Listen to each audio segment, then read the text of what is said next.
अक्षय और I think करण का दिन है ये।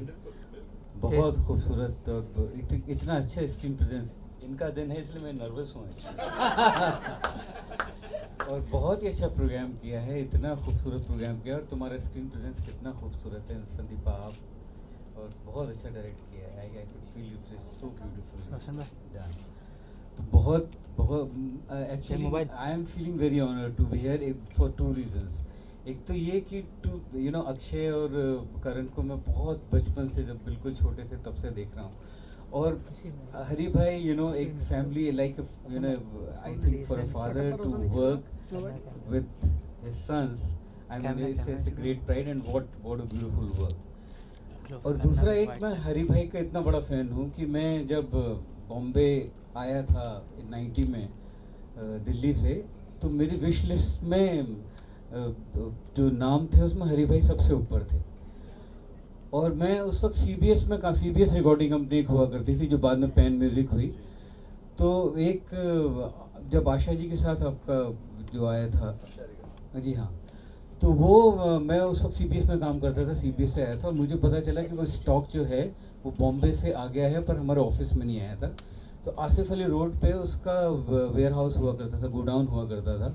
तो मैं अपने पचकुइयाँ रोड के ऑफिस से उस वेयर हाउस में रात को गया, खुलाया और मैंने आपका कैसेट लेके सुना। मैं आपका इतना बड़ा फ़ैन था और मतलब बहुत, जितना भी बोला जाए आपके गाने के लिए कम है। और फिर दादर के घर में आपके एटिक के ऊपर आके मैं आपसे, आपने मुझे इतना सपोर्ट किया मेरे, जब मैंने अपना कैरियर शुरू कर रहा था तो मुझे हरी भाई ने बहुत बहुत सपोर्ट किया। और इनफैक्ट मुझे एक और वाक़या याद है कि एक बार मेरा कैरियर जब म्यूज़िक में काफ़ी डाउन जा रहा था, तो हरी भाई ने स्पेशली एक मीटिंग बुलाई घर पे कि ये मीडिया जो इतना ख़राब लिख रहा है तुम्हारे लिए, we must call some people and we must right. So he was so concerned about me, and it's his greatness, and he's a great singer that we all know, but he's a greater human being that I have always known. And आपके गाने में तो निखार आता ही जा रहा है, तो बहुत बहुत ही खूबसूरत। एंड थैंक यू आपने किया इसको और टाइम्स म्यूज़िक ने किया। एंड वेगी आप, सबसे बड़ा शुक्रिया आपका। ये सिंगल्स को आप डबल्स में कन्वर्ट कीजिए प्लीज़ जल्दी। बहुत बहुत thank you so much for calling me here. Thank you. Now we can do the launch. Ved ji, can I call you on stage, please? Aman ji, आप आए हैं, आप आइए स्टेज पर। ये डिजिटल लॉन्च है। डिस्प्ले नीचे करो ना, नीचे।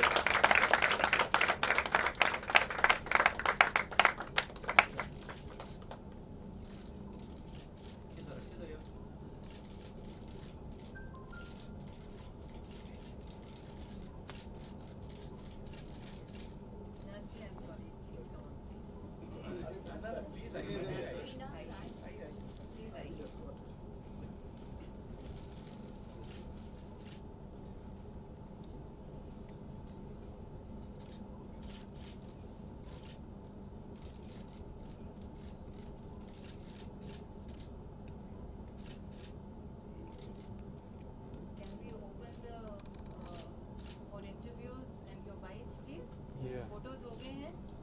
Thank you very much. Thank you media, thanks for coming. There is snacks, tea, coffee. चलो बस स्टार्ट करो। बाइट दे। हाँ ठीक है। नमस्ते विशाल जी। नमस्ते। Congratulation Hariharan ji. Thank you. आज के इस अवसर के लिए मैं कल बेहद ही गर्व का दिन है आपके लिए ये आज।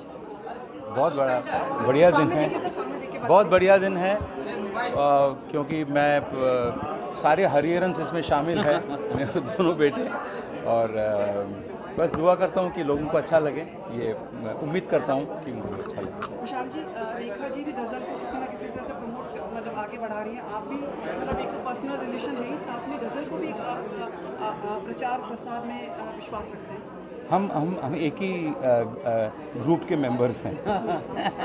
बिल्कुल। आई थिंक गज़ल की जो फॉर्म है वो इतनी कमाल की फॉर्म है कि वो कभी मर नहीं सकती है। गज़ल हमेशा ज़िंदा रहेगी और हम लोग तो मीडियम बन जाते हैं उसमें, हम आके गुजर जाते हैं उससे, तो गज़ल तो रहेगी और है और रहेगी। विशाल जी, आपने बहुत एक बात कही अंदर इवेंट पर कि जब आपका करियर थोड़ा सा आपको सपोर्ट किया, तो उसके बारे में कुछ अगर आप डिटेल में बताएं कैसे वो पर्सनल वो नहीं, वो क्या, देखिए आज मैं इस पोजीशन में हूँ, उसमें कोई सपोर्ट करे तो ठीक है, वो सब कोई उसकी बात नहीं। उस वक्त जब मैं कुछ नहीं था तो जिन लोगों ने मुझे सपोर्ट किया तो मुझे उसमें उनकी सेल्फलेसनेस और जो लव दिखाई देता है तो वो मैंने वही शेयर किया और वही आई थिंक वही उनके गाने में जो खून है वो जो उन्हीं बातों का है। सर आप लोगों से हाथ जोड़ के विनती कि आप लोग सामने देखें सर, क्योंकि कैमरे तो आप सामने से आके पूछो ना सर माइक अच्छा ठीक है, छोड़िए। थोड़ा सा आप लोगों से please, अच्छा ठीक है आप अंडरस्टैंडिंग है सर। ओके। हरिहरन जी, मेरे कल कुछ पूछ रहे थे आपसे। हाँ जी। कुछ पल याद आते हैं विशाल जी के साथ जब पहली बार आप मिले थे इनसे? हाँ, बहुत साल पहले हम एक रिकॉर्डिंग में मिले थे, मैं राइट? जी। इन्होंने, इनका गाना था, तब से मैं इनका फ़ैन, और इनके गाने में सुकून है और खुद गाते हैं, तो जब एक कंपोज़र गाता है तो उस सीखना बहुत आसान हो जाता है, सहूलियत हो जाती है हमारे लिए। तो तब से हमारे एक दोस्ती, एक एसोसिएशन, साथ में काम करना बहुत अच्छा लगा मुझे। सर अब आपके पास दो सवाल एक साथ आएंगे। पहला सवाल सर, इनके बेटे ने भी इसमें एक्ट किया, उसके बारे में आप कुछ बताना चाहें? हाँ, करण एक तो बहुत ही सिंसियर इंसान है और उसने ऐसी एक्टिंग नहीं कि मैं हरिहरन का बेटा हूँ तो मैं जाके एक्ट कर सकता हूँ। वो LA में गया और उसने LA में जाके एक्टिंग को बाकायदा पढ़ा, और एक्टिंग को क्यों नहीं तो हमें क्या लगता है कि डॉक्टर बनने के लिए जैसे मेडिकल कॉलेज में जाना ज़रूरी है, एक्टिंग के लिए कोई जाना ज़रूरी नहीं कि आप एक्टिंग बस उठे और आप एक्टिंग कर सकते हो। पर एक्टिंग एक क्राफ्ट है जो कि उसने जाके सीखी, और तो आई थिंक ये भी कहीं फैमिली की रूट से ही आता है कि जहाँ पे आपको गाना सीखना है, कोई भी आपको विधा सीखनी है, कोई क्राफ्ट सीखनी है तो उसको बिल्कुल बाकायदा सीखा जाए। तो उसने करण ने LA में जाके स्कूल में वो वहाँ पे एक्टिंग सीखी, जो कि अब पर्दे पे विजिबल है, उसके छोटे छोटे एक्सप्रेशन में, और वो बड़ी सटल चीज़ होती है एक्टिंग में क्योंकि पकड़ने वाली, नहीं तो कैमरा तो हर छोटी सी चीज़ पकड़ लेता है। तो आई एम वेरी हैप्पी, उसका स्क्रीन प्रेजेंस ही बहुत खूबसूरत है और उसकी एक सेंसिबिलिटी और एक सेंसिटिविटी जो उसके अंदर दिख रही है। विशाल जी काफ़ी मैंने 2 साल इनका पहले रख दिया था। विशाल जी काफ़ी समय से हम लोग दुआएं वगैरह भी दे रहे हैं, कुछ हमें बताएं इरफान जी कैसे हैं सर, कुछ थोड़ा बहुत आपसे कोई संपर्क हुआ हमें कुछ तो बताएं। इरफान टच में रहते हैं मेरी उनसे बात होती रहती है। इरफान रिकवर कर रहे हैं एंड हम सब लोग दुआएं कर रहे हैं और उम्मीद कर रहे हैं कि वो जल्दी वापस आएंगे और फिल्मों में दोबारा काम शुरू करेंगे, और उनसे बातचीत होती रहती है। वो आजकल गाना गाते हैं और उस पर व्हाट्सएप पे गाना रिकॉर्ड करके भी भेजते हैं, क्रिकेट लोरी भी गाते हैं, और वो क्रिकेट तो देखते ही हैं वहाँ से। कौन सी लोरी मैंने उन्होंने बताया कुछ ऐसा अगर आप नहीं, वैसे तो नहीं बताऊँगा मैं। अच्छा सुनिए, दीपिका के साथ में भी जो फिल्म थी ये पूछ रही थी। पूछिए सर, तो ये दीपिका और इरफान की फिल्म कब तक शेड्यूल की जाएगी? आपने रीशेड्यूल किया होगा? जैसे इरफान वापस आ जाएंगे ठीक होके, वैसे ही हम इस फिल्म को रोल करेंगे। सर आप हमें बताएंगे ना ट्वीट करके कब आ रहे हैं? बिल्कुल Are you also working with Priyanka Chopra for your next project? Ji. Are you also working with Priyanka Chopra for your next project? जी हाँ, प्रियंका के साथ मुझे काम करना है। I am looking forward to work with her. Vishal ji Saif ने अभी हाल ही में कहा था कि अगर तो आपको लगता है उन पर अटैक होती आप भी मतलब जैसे वो गवर्नमेंट क्या कि अगर आप फिल्म नहीं करे जो कि किसी भी धर्म या कुछ भी है तो डायरेक्टली अटैक नहीं होता, आपको लगता है वैसे कि क्रिएटिव लिबर्टी रही ही नहीं है और गवर्नमेंट पे अगर कुछ बात करें डायरेक्टली इनडायरेक्टली तो आप पे अटैक होता है? आई थिंक ये तो पहले से ही, अगर आप सेंसरशिप की बात कर रहे हैं या किसी चीज़ की बात कर रहे हैं, सेंसरशिप भी तो है। सीक्रेट गेम्स को लेकर सेक्रेट गेम्स जो क्या हो रहा है उसमें Secret Games सैफ अली खान जी ने ऐसा कहा है कि भाई अगर गवर्नमेंट के खिलाफ अगर कुछ करते हैं सर, या बोलते हैं कहते हैं या क्रिएटिव किसी भी तरह से होते हैं तो एक तरह से आपके ऊपर खुद के ऊपर अटैक भी हो सकता है, like which can be fatal also.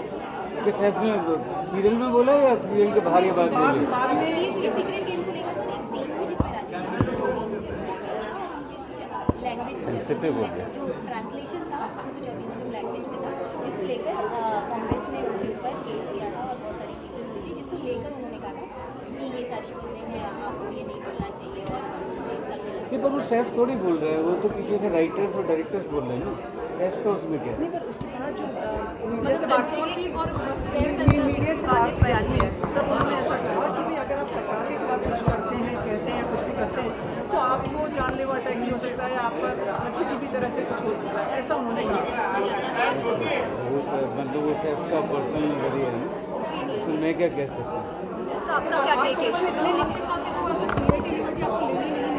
मुझे कहाँ, मुझे किसने रोका?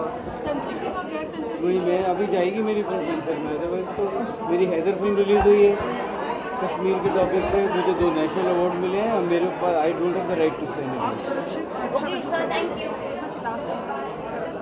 अच्छा महसूस करते हैं सर? कहाँ पे?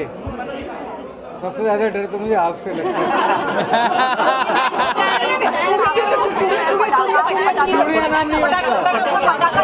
अभी हो गया ना, देखिए यहाँ पे हम इस गाने की बात करनी चाहिए। बारे में क्या कहेंगे?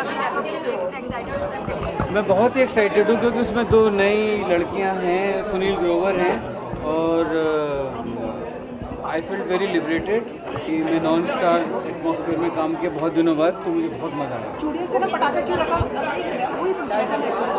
चूड़ियाँ से पटाखा इसलिए रखा बिकॉज उसका नाम चूड़ियाँ नहीं छुरियाँ था, सब उसे चूड़ियाँ बोलते थे, तो मैंने उसका नाम बदल के पटाखा किया।